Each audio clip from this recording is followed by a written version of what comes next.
तब अपने पास है नेक्स्ट टॉपिक है। नेक्स्ट टॉपिक अपने पास क्या है, नेक्स्ट अपने पास ये जो डी ब्लॉक के एलिमेंट है ना, डी ब्लॉक के जो अपने पास ये एलिमेंट है, इनकी अपन को एक प्रॉपर्टी और पढ़नी है। क्या चीज़? वो है क्रिस्टल प्रॉपर्टी।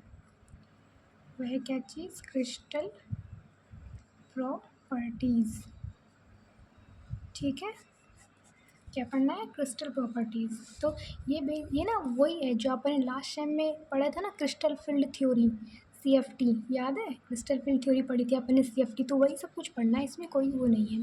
ठीक है, सबसे पहले हेड में डाल के या फिर अपना अथवा में अपन लिख सकते हैं CFT भी। CFT क्या होता है? सबसे पहले आपको पता होना चाहिए, जब कोई एक कॉम्प्लेक्स होता है, कॉम्प्लेक्स में बीच में क्या होता है? सेंट्रल मेटल आयन होता है। ठीक है, ये बात अपन ने पहले पढ़ी भी थी इससे। जैसे अपने पास मान लो कोई कॉम्प्लेक्स है NiCl4। ठीक है, और ये अपने पास है -2। तो अपने पास जो ये बीच में है ये वाला, ये क्या है? Central metal ion. Central metal ion है, और ये सेंट्रल मेटल आयन चारों तरफ से किससे घिरा हुआ है? चारों तरफ से लिगेंड से घिरा हुआ है। लिगेंड्स से घिरा हुआ है। ठीक है, सेंट्रल मेटल आयन है, चारों तरफ से लिगेंड से घिरा हुआ है। समझ में आया? अब देखना, एक बात बताते हैं, इससे पहले अपन ने कोऑर्डिनेशन नंबर ज्योमेट्री पढ़ा था, ये सब। ठीक है, ये पढ़ा था। तो ये तो था इनका इलेक्ट्रॉनिक डिस्ट्रीब्यूशन। अब अपन पढ़ेंगे एनर्जी डिस्ट्रीब्यूशन। ठीक है, जो याद है अपन ने पहले पढ़ा था कि ये डी ब्लॉक के वो होते हैं, डी ऑर्बिट्स होते हैं, पहले इनकी एनर्जी बढ़ती है। देखो, दिख नहीं रहा, अभी दिखेगा। देखो, अपन ने पढ़ा था ना, ये डी ऑर्बिट होते हैं 5, है ना, फिर इनकी एनर्जी बढ़ती है ना, उसके बाद एनर्जी का यू डिस्ट्रीब्यूशन हो जाता है, इस तरह से पढ़ी थी ना ये वाली बातें। तो ये तो है इनका इलेक्ट्रॉनिक डिस्ट्रीब्यूशन। अब अपन पढ़ेंगे इनका एनर्जी डिस्ट्रीब्यूशन। ठीक है, जैसे इसमें भी क्या पढ़ा था अपन ने, ये था अपने पास कॉम्प्लेक्स, बीच में सेंट्रल मेटल आयन है, चारों तरफ से लिगेंड से घिरा हुआ है। ठीक है, ये इनका इलेक्ट्रॉनिक डिस्ट्रीब्यूशन है। जैसे कि निकिल है, तो निकिल का अपने पास इलेक्ट्रॉनिक कॉन्फ़िगरेशन हो गया ये। ठीक है, तो अपने पास डी में कितने आ गए? 8 इलेक्ट्रॉन आ गए, एस में 2 आ गए, और पी वाले क्या है? खाली है। निकिल ने 4 बॉन्ड बना रखे हैं, किसके साथ में? क्लोरीन के साथ में। और बॉन्ड बनता है खाली ऑर्बिट से। अपने पास खाली ऑर्बिट कितने हैं? 3 हैं। लेकिन निकिल ने बॉन्ड कितने बनाए हैं? 4। निकिल ने अपने पास कितने बॉन्ड बनाए हुए हैं? 4 क्लोरीन के साथ में ऐसे बॉन्ड बना रखे हैं। और बॉन्ड किससे बनता है? खाली ऑर्बिट से। और खाली कितने हैं अपने पास? ये रहे, ये अपने पास 3 खाली हैं, लेकिन हमें चाहिए कितने? 4। तो अगर अपन इसको भी खाली करें तो अपने पास कितने आ जाते हैं? 4 आ जाते हैं। तो चारों के साथ में क्लोरीन जो है बॉन्ड बना लेता है। स्ट्रक्चर कुछ इसकी ऐसी हो जाती है। ठीक है, तो ये था इनका इलेक्ट्रॉनिक डिस्ट्रीब्यूशन। अब अपन पढ़ेंगे एनर्जी को लेकर डिस्ट्रीब्यूशन, ये वाला। ठीक है, ठीक है, याद रहेगा। कॉम्प्लेक्स के बीच में सेंट्रल मेटल आयन होता है, चारों तरफ से लिगेंड से घिरा हुआ होता है, कुछ ऐसे। बीच में ये मेटल आयन है, ये चारों तरफ से किससे घिरा हुआ है? लिगेंड से घिरा हुआ है। ठीक है, आया समझ? ओके, ठीक है। अब इसमें एक लाइन लिखेंगे कि जब लिगेंड सेंट्रल मेटल आयन के साथ कौन सा बॉन्ड बना रहे हैं? ये इस तरह से, ये एरो वाला बॉन्ड कौन सा होता है? कोऑर्डिनेशन बॉन्ड पढ़ा था ना। जब लिगेंड सेंट्रल मेटल आयन के साथ में कोऑर्डिनेशन बॉन्ड बनाते हैं,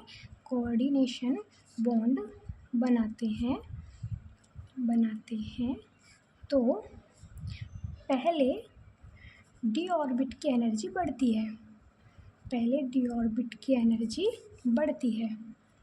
एनर्जी क्या होती है? बढ़ती है। कैसे? देखो, ये अपने पास 5 डी के ऑर्बिट है।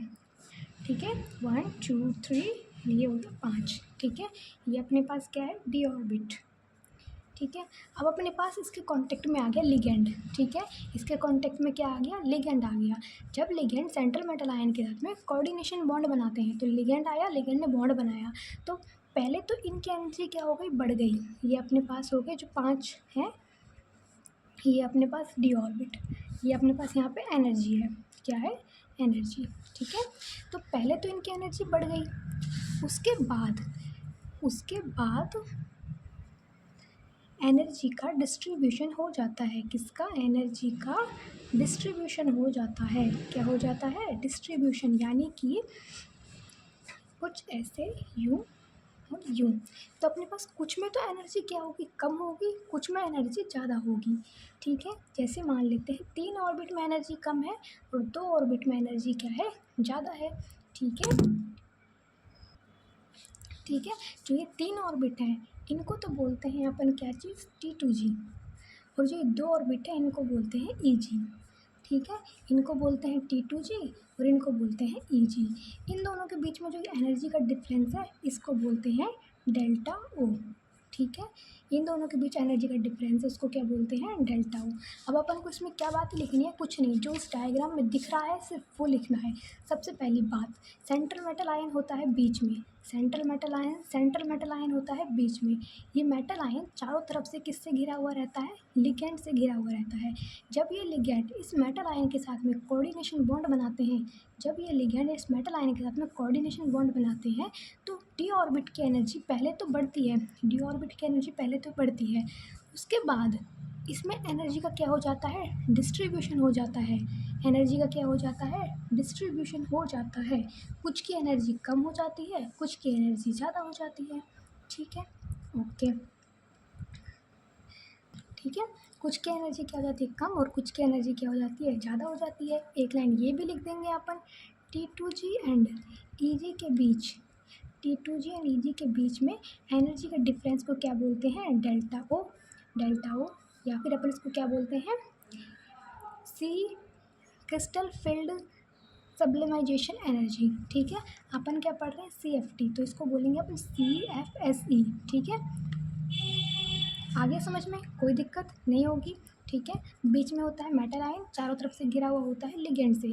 जब ये लिगेंड मेटल आयन के कांटेक्ट में आते हैं, जब ये लिगेंड मेटल आयन के कांटेक्ट में आते हैं तो पहले डी ऑर्बिट की एनर्जी बढ़ेगी, उसके बाद एनर्जी का डिस्ट्रीब्यूशन हो जाएगा। इसमें कुछ की एनर्जी कम तो कुछ की एनर्जी ज़्यादा हो जाएगी। T2 और EG के बीच में एनर्जी डिफरेंस को क्या बोलते हैं, डेल्टा ज़ीरो। इतनी बात लिख देंगे। ठीक है, उसके बाद एक बात और पढ़ेंगे अपन, ये है अपने पास ऑक्टाहेड्रल, ऑक्टाहेड्रल, ये है अपने पास टेट्राहेड्रल। ठीक है, इन दोनों में एक अपन को डिफरेंस भी पढ़ना है। ऑक्टाहेड्रल टेट्राहेड्रल में क्या अंतर है, ऑक्टाहेड्रल जो है इसमें आते हैं अपने पास 6 लिगेंड। ठीक है, और टेट्राहेड्रल में आते हैं अपने पास 4 लिगेंड। ठीक है, सबसे पहला डिफरेंस यही होगा कि ऑक्टाहेड्रल में मेटल आयन 6 लिगेंड से घिरा रहता है। कितने लिगेंड से घिरा रहता है, 6। और टेट्राहेड्रल में जो मेटल आयन होता है वो कितने लिगेंड से घिरा हुआ रहता है, वो 4 लिगेंड से घिरा हुआ रहता है। समझ आ गया, कोई दिक्कत नहीं होगी। इसके लिए एनर्जी का वो बना देंगे।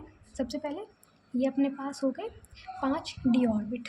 ठीक है, पहले एनर्जी बढ़ेगी, उसके बाद एनर्जी का डिस्ट्रीब्यूशन हो जाएगा। ठीक है,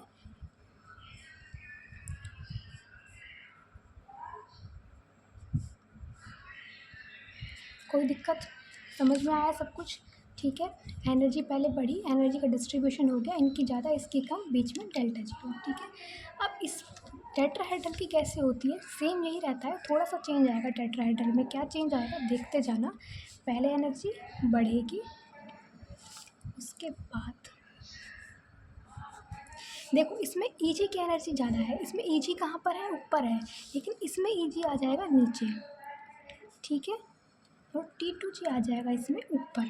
कुछ समझ में आया, देखो इसमें T2G कहाँ है, नीचे है, ये 3 ऑर्बिट कहाँ है, नीचे है, यानी कि इनकी एनर्जी कम है।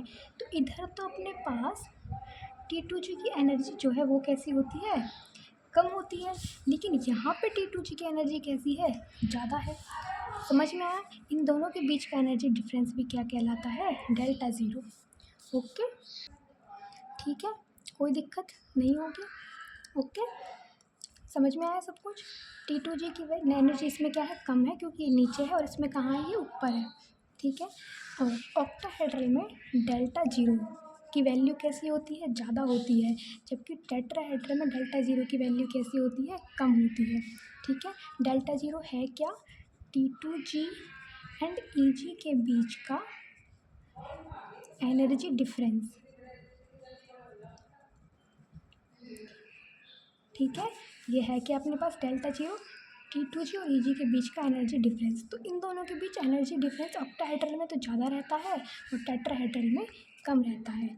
समझ में आ गया? कोई दिक्कत नहीं है, सिर्फ इतना ही करना है इसमें अपन को, ठीक है। सबसे पहले इसके बारे में दो दो बातें लिख देंगे कि सेंट्रल मेटल आयन बीच में होता है, बीच में सेंटर को मैं बताती हूँ क्या क्या लिखा है अपन ने इसमें। बीच में होता है सेंट्रल मेटल आयन, चारों तरफ से घिरा होता है लिगेंड से, ठीक है। बीच में सेंट्रल मेटल आयन चारों तरफ से घिरा हुआ होता है लिगेंड में।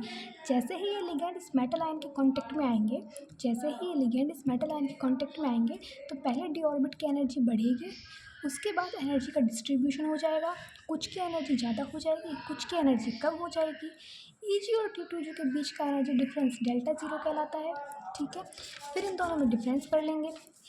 इसके लिए अपने पास ये ऐसे कॉम्प्लेक्स बनता है, इसमें कॉम्प्लेक्स ऐसे बनता है। इसमें 6 लिगेंड होते हैं, इसमें 4 लिगेंड होते हैं, ठीक है। इसमें अपने पास Eg होगा ऊपर, T2G रहेगा नीचे। इसमें पलट जाएगा, जो नीचे है वो चला जाएगा ऊपर, जो ऊपर है वो चला जाएगा नीचे। अब अपन पेपर में ऐसे तो नहीं लिख सकते कि जो ऊपर है वो नीचे चला जाएगा, जो नीचे है जो ऊपर जाएगा, ऐसे नहीं लिख सकते। अपन पेपर में कैसे लिखेंगे कि ऑक्टाहेड्रल में T2G की एनर्जी कम होती है, जबकि टेट्राहेड्रल में T2G की एनर्जी ज़्यादा होती है, ठीक है। कोई दिक्कत नहीं होगी। और इन दोनों के बीच का एनर्जी डिफरेंस यहाँ पे कैसा रहता है, ज़्यादा, ये कैसा है, ज़्यादा है, और यहाँ पे कैसा रहता है, कम। ओके, समझ में आया? पेपर में कैसे करना, ये टेबल बना के आना और फिर ना नीचे पॉइंट बना के भी लिखना है, ऐसे ऐसे करके। टेबल तो बनाना ही बनाना, फिर पॉइंट भी लिखना। पॉइंट कैसे लिखेंगे कि ऑक्टाहेड्रल में Ml6 होता है, जबकि टेट्राहेड्रल में Ml4 होता है, ठीक है। यहाँ 6 लिगेंड होते हैं, जबकि टेट्राहेड्रल में 4 लिगेंड होते हैं, ठीक है। जहाँ जहाँ पे मैंने टेबल बनवाई है ना, तो वहाँ टेबल के साथ ऐसे पॉइंट्स भी लिख के आना, इससे पेज भी बढ़ता है और अच्छा भी लगता है। समझ में आ गया ये? ओके।